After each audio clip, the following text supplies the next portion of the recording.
Baik Sobat Monitor, kali ini saya sudah hadir ya narasumber yang sangat luar biasa, sudah hadir bersama kita. Nah, kali ini kita akan bincang-bincang mengenai penyelenggaraan pilkada di tengah masa pandemik ini.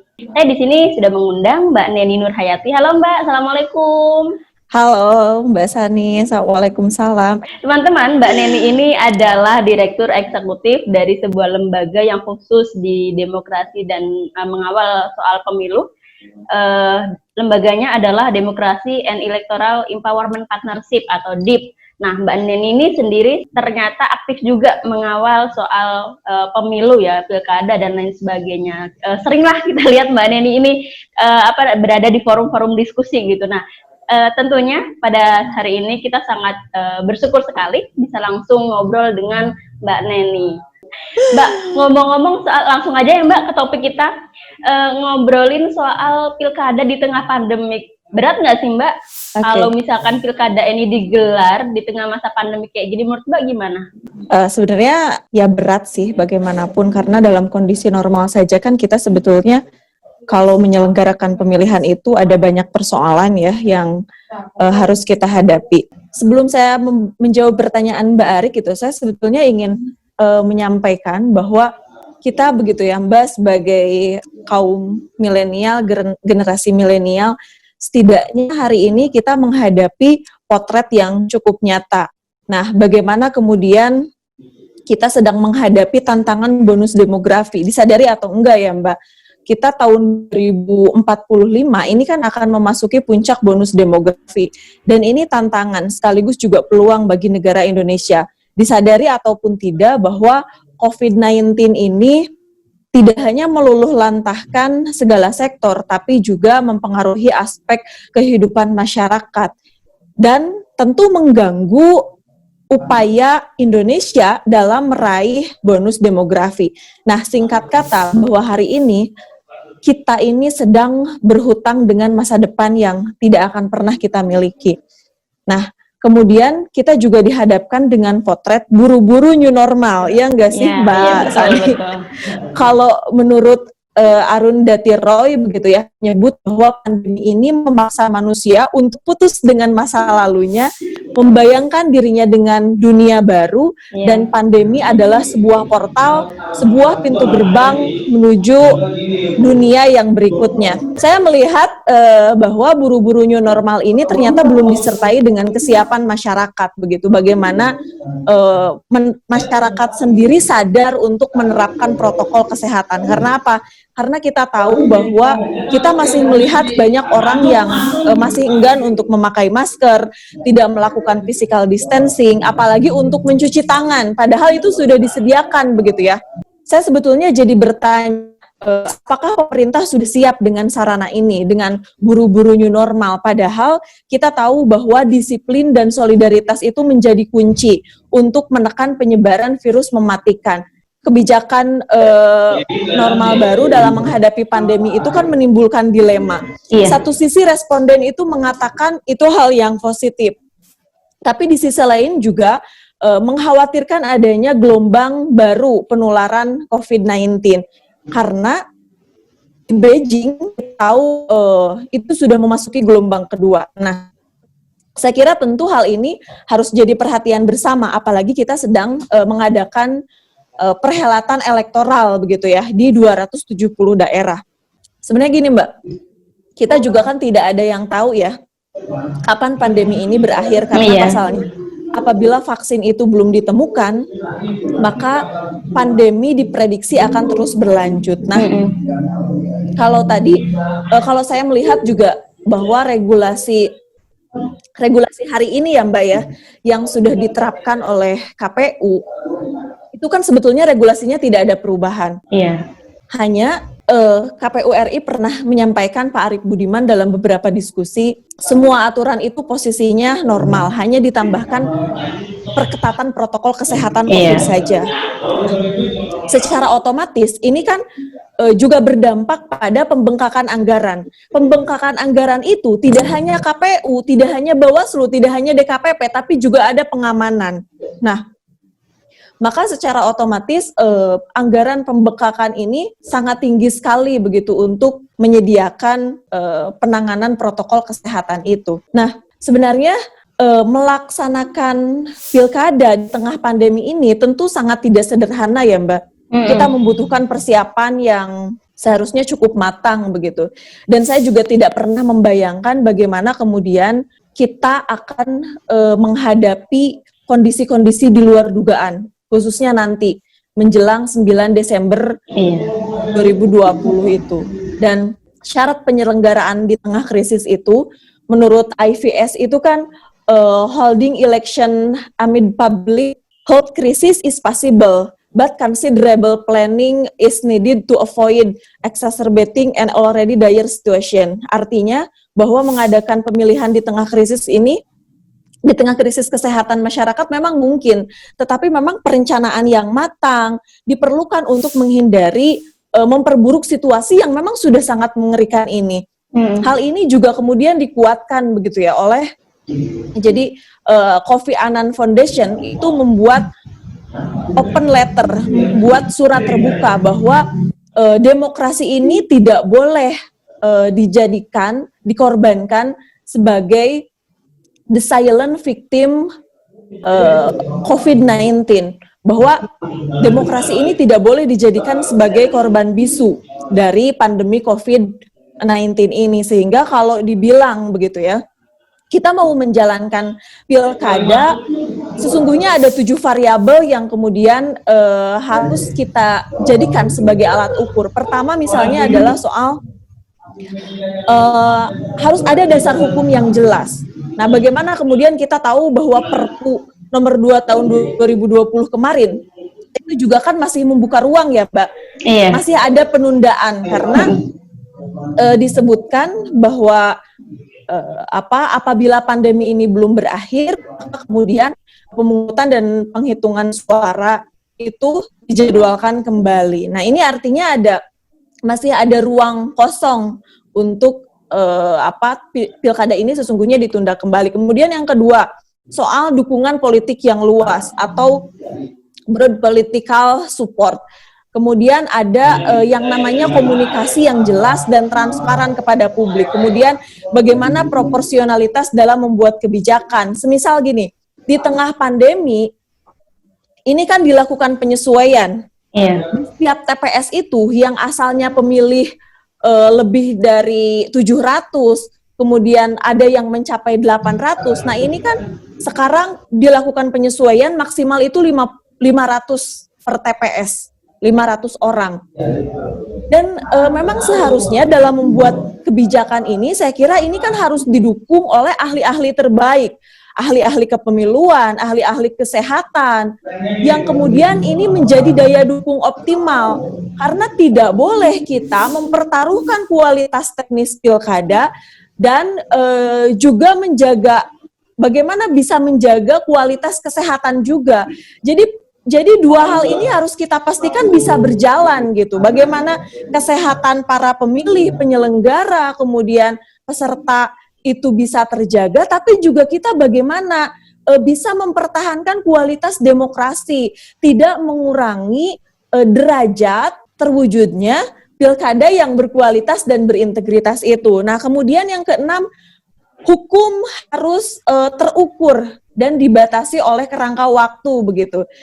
Kalau misalnya kita lihat gini, verifikasi faktual kemarin misalnya, perseorangan, itu kan harusnya dilaksanakan hari ini misalnya, tapi kemudian ada bahwa penyelenggara pemilu itu harus dilakukan rapid test. Kalau misalnya perpak harus dilakukan hari ini, ya hari ini. Kenapa harus kemudian dibatalkan, terus diberitahunya mendadak? Bagi saya ini tidak terukur gitu ya. Nah kemudian bagaimana selanjutnya kita juga dapat memperhatikan kelompok-kelompok yang sangat terbatas, kelompok-kelompok rentan. Dalam hal ini misalnya kelompok disabilitas, kemudian kelompok miskin, perempuan, transgender. Nah ini juga harus diperhatikan. Nah Sehingga kemudian, Mbak, apa sih yang menjadi tantangan, yang menjadi resiko melaksanakan pilkada di tengah pandemi ini? Kita semua tentu ingin ya, Mbak, bahwa proses penyelenggaraan pilkada itu yang sehat dan free and fair election itu betul-betul sangat terwujud dan harus kita junjung tinggi bersama. Bagaimana demokrasi yang sehat itu juga terhindar dari ujaran kebencian, hoax, perpecahan, dan lain sebagainya. Kemudian saya kira tantangan yang dihadapi oleh KPU dan Bawaslu ini kan nyaris sama ya Mbak, terkait dengan persoalan tahapan. Kalau kita melihat di pengalaman-pengalaman pilkada sebelumnya 2015, 2017, 2018 dalam kondisi normal begitu ya, kan ada banyak catatan yang kemudian perlu dijadikan sebagai bahan evaluasi. Dan bagi saya pengalaman 3 gelombang pilkada serentak itu harus menjadi pengalaman yang sangat berharga. Nah, sekarang pilkada di tengah pandemi, saya jadi tantangannya adalah, resikonya adalah misalnya bagaimana kualitas penyelenggaraan pemilu. Misal dari aspek penyelenggaraan, ada tahapan yang berubah, mulai dari pencalonan, pemutahiran daftar pemilih, logistik, kampanye, pemungutan dan penghitungan suara, rekapitulasi. Kita tahu Mbak, kemarin tanggal 15 Juni 2020 itu, diaktifkannya para penyelenggara pemilu ad hoc, baik itu di KPU ataupun Bawaslu. Nah, ternyata kondisi para penyelenggara pemilu kemarin itu tidak utuh. Ada banyak yang mengundurkan diri, yang kemudian dilakukan pengganti antar waktu atau PAW. Saya kemudian jadi was-was sendiri ya, bagaimana apabila di pertengahan tahapan, kemudian para penyelenggara pemilu itu mengundurkan diri begitu ya, dan sementara stok PAW-nya ini nggak ada begitu. Belum lagi misalnya sekarang kan KPU sedang melakukan seleksi PPDP sejumlah TPS yang ada. Nah, belum lagi misalnya nanti seleksi rekrutmen KPPS. Kemudian di Bawaslu itu ada pengawas TPS. Nah, ini seperti apa gitu? Tentu ini jadi tantangan bagi kita. Jadi nanti jangan sampai mereka nggak mau daftar menjadi para penyelenggara pemilu karena memang takut gitu loh Mbak, takut tertular, kemudian betul-betul protokol kesehatan itu tidak dijaga, fasilitasnya kurang dan lain sebagainya. Terus kemudian bagaimana aspek penyelenggara pemilu? Mulai misalnya dari integritas, profesionalitas, kemandirian, tata kelola penyelenggara, dan kesiapan penyelenggara dengan aturan, SOP, dan protokol kerja yang kemudian itu menyangkut proses dan hasil pilkada. Dan kemudian bagaimana juga penyelenggara itu bisa terlindungi keselamatannya. Tentu ini menjadi tantangan yang cukup berat. Dan ini menjadi ujian bagi penyelenggara pemilu. Mampukah dalam kondisi yang seperti ini dapat memastikan keduanya itu dapat terlaksana dengan baik. Karena jangan sampai pilkada ini, alih-alih kita ini memutus mata rantai penularan, yang terjadi justru malah memberikan kontribusi terhadap penyebaran virus COVID-19 itu. Nah, itu catatan ya Mbak. Oke, Mbak Neni, jadi gini, menarik juga ya, kita khawatirnya justru penyelenggaraan pilkada di masa pandemi ini jadi klaster baru. Kita justru tidak bisa menekan laju penyebaran dari virus corona ini kan, apalagi soal ancaman keselamatan jiwa gitu loh, baik dari penyelenggara pemilunya, kemudian dari peserta pemilu, kemudian belum lagi partisipannya gitu kan. Kita tentu tidak ingin ada sedikit pemilih, kita tentu tidak ingin ada satupun korban dalam penyelenggaraan ini. Nah, kalau dari pandangan Mbak Neni sendiri, apabila dalam kondisi situasi saat ini pandemi akan semakin meningkat jumlah kasusnya ya, kasus positif gitu, apakah ada kemungkinan Mbak pilkada ini diselenggarakan secara online begitu, atau KPU ini akan tetap menyelenggarakan secara konvensional seperti yang sudah ditetapkan nanti 9 Desember? Enggak bisa Mbak, kan tadi saya sudah sampaikan di awal bahwa gini Mbak, regulasi yang ada hari ini, undang-undang pilkada itu sudah mengatur dalam kondisi yang normal sebetulnya, dan KPU itu tidak bisa kemudian melakukan atau merevisi aturan-aturan di luar batas peraturan perundang-undangan, melewati batas kewenangan perundang-undangan itu sendiri itu nggak bisa. Karena kan tadi seperti yang saya sampaikan, peraturannya itu sama, hanya persoalannya ya memang adanya di protokol penanganan protokol kesehatan ini yang kemudian diperketat. Seperti misalnya sekarang, tanggal dari kemarin 29 Juni 2020 sampai dengan 12 Juli 2020, itu kan KPU sedang melaksanakan tahapan verifikasi faktual perseorangan. Itu dilakukan door to door, Mbak. Mereka tuh datang ke masing-masing para pendukung menanyakan apakah ini benar mendukung ataupun tidak. Jadi sebenarnya kalau misalnya melihat aturan, ini aturannya tetap begitu. Karena kan nggak mungkin juga. Ini kan jadi gugatan sengketa juga, Mbak. Kalau misalnya KPU sendiri membuat aturan di luar batas kewenangan undang-undang itu. Tapi gini, nah bagi saya ini tantangan ya, Mbak. Dan ini menarik sebenarnya. Bagaimana kemudian di tengah kondisi seperti ini, KPU juga bisa mempertahankan integritasnya, bisa mempertahankan komitmennya. Karena kita tahu nih, dari beberapa pengalaman pemilihan gitu ya, khususnya kemarin pemilu 2019, ada banyak penyelenggara pemilu yang kemudian diberhentikan oleh DKPP dengan alasan melanggar kode etik gitu ya, melanggar kode etik penyelenggara. Nah, ini menjadi tantangan bagi kita bersama bagaimana kemudian KPU juga, penyelenggara pemilu dalam hal ini adalah KPU dan Bawaslu, dapat meyakinkan kepada publik dengan integritasnya. Bagaimana kemudian publik juga tidak dibuat terkejut lagi dengan peristiwa-peristiwa yang itu kemudian membuat kita semua pilu begitu, Mbak. Nah, belum lagi misalnya nanti bagaimana aspek peserta pemilunya nih, Mbak. Nah, mekanisme rekrutmen pasangan calon begitu ya, Mbak ya. Kemudian fairness antar peserta begitu.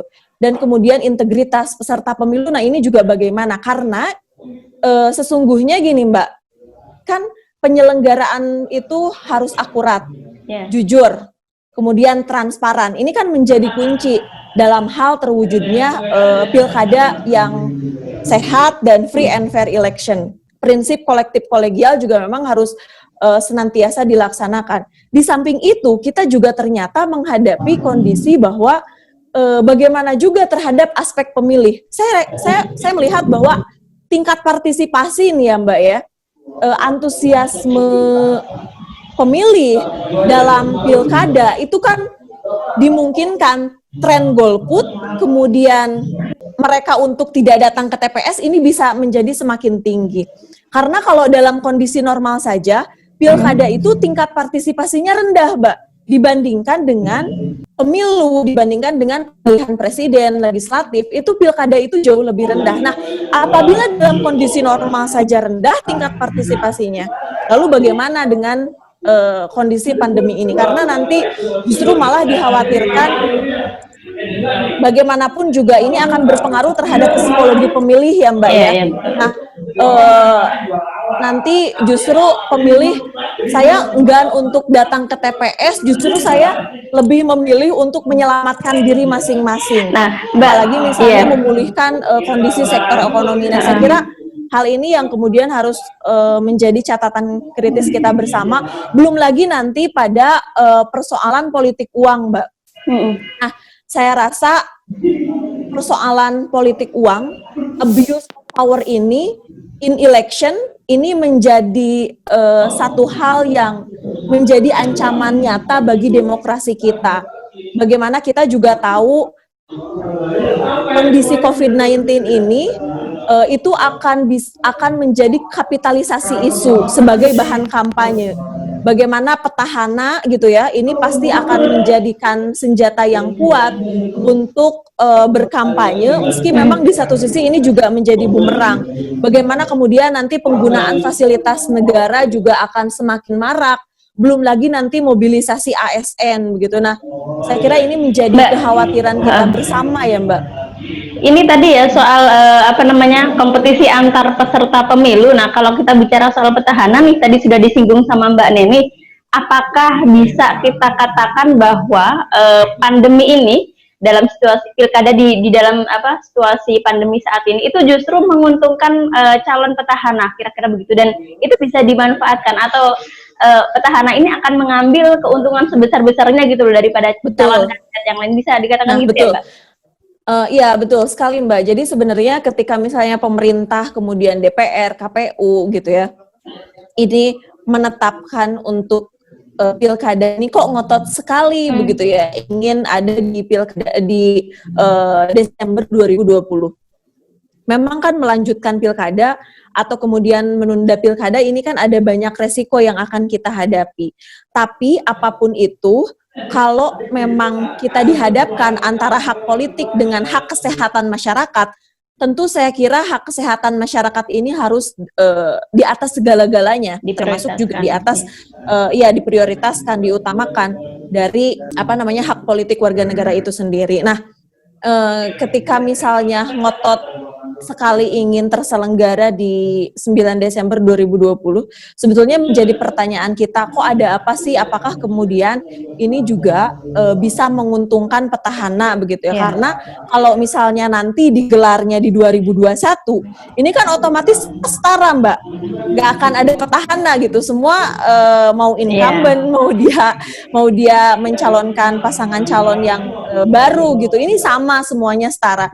Dan saya kira ini jadi mungkin jadi peluang juga kan untuk kandidat yang dalam hal ini adalah petahana itu. Mbak, jadi saya dan kira tentunya COVID ini bisa jadi jualan kampanye yang menarik bagi setiap calon gitu ya. Betul. Tadi saya bilang bahwa COVID-19 ini bisa menjadi kapitalisasi isu di tahapan kampanye. Dan nanti nih Mbak, politik uang itu kemungkinan akan semakin merajalela di tengah situasi ekonomi rakyat yang semakin melemah. Dan yang paling parah Mbak, nanti nih Mbak, bahwa kelompok perempuan ini rentan dijadikan sebagai objek penerima politik uang. Padahal kita tahu nih Mbak, di Undang-Undang Pilkada itu kan pasal 71 ayat 1 sudah sangat jelas menyampaikan bahwa calon dan atau tim kampanye ini kan dilarang untuk memberikan uang atau materi lainnya. Jadi tidak hanya uang tapi materi lainnya. Materi lainnya di sini apa? Ketika ada sembako gitu ya, atau materi lain yang batik gitu ya, kemudian bingkisan-bingkisan yang nilainya melebihi dari 25.000, itu sebetulnya sudah dikategorikan money politik Mbak, dalam kategori materi lainnya. Dan apabila kemudian itu terbukti melanggar gitu ya, jadi tidak hanya pemberi yang nanti dikenakan sanksi, penerima juga dikenakan sanksi. Sementara kita tahu Mbak, belajar dari pemilihan-pemilihan sebelumnya gitu ya, bahwa perempuan ini rentan dijadikan sebagai objek. Mereka itu harus berurusan dengan hukum loh Mbak, di pilkada-pilkada sebelumnya. Nah artinya sosialisasi regulasi aturan pilkada ini juga bagaimana untuk nanti bisa sampai kepada kelompok-kelompok rentan, kelompok disabilitas, kemudian perempuan, transgender, kelompok-kelompok ibu-ibu yang ada di daerah-daerah pelosok. Nah ini jadi apa ya? Jadi PR gitu bagi pasangan calon ataupun bagi KPU. Bagaimana kemudian mereka melakukan kreativitas agar nanti bagaimana visi misi pasangan calon, kemudian track record pasangan calon itu bisa diketahui oleh pemilih. Generasi milenial misalnya ini juga jadi tantangan Mbak, karena kita ini tidak semua punya kuota unlimited gitu ya. Kalau misalnya nanti dilakukan secara daring, ya bagaimana juga akses jaringan gitu ya. Kita tahu bahwa dari 270 daerah yang menyelenggarakan pilkada, itu Bawaslu merilis sejumlah 1.338 kecamatan yang tidak bisa akses internet. Nah ini bagaimana gitu. Terakhir nih Mbak, kalau kita menyinggung tadi soal pemilih, nah kalau kita bicara soal pemilih dari kalangan milenial sendiri ya, kemarin pemilu kan jumlah dari pemilih milenial itu sangat ada bergennya juga gitu loh. Mereka sangat sekitar 40% Mbak. Iya, dan dari itu sangat daftar pemilih tetap. Sangat diperhitungkan sekali. Nah, Mbak Neni sendiri melihat bagaimana sih partisipasi kalangan milenial untuk mereka aktif gitu loh dalam pilkada di masa pandemi seperti ini. Apakah justru akan apatis seperti tadi yang sudah dikatakan, mereka justru khawatir jiwanya terancam gitu kan karena pandemi masih mengancam sampai saat ini, atau gimana tuh Mbak? Peran generasi milenial itu mau tidak mau dalam kondisi seperti ini, jangan hanya menjadi pensorak ria saja, jangan hanya jadi penonton saja, mari kita ambil peran.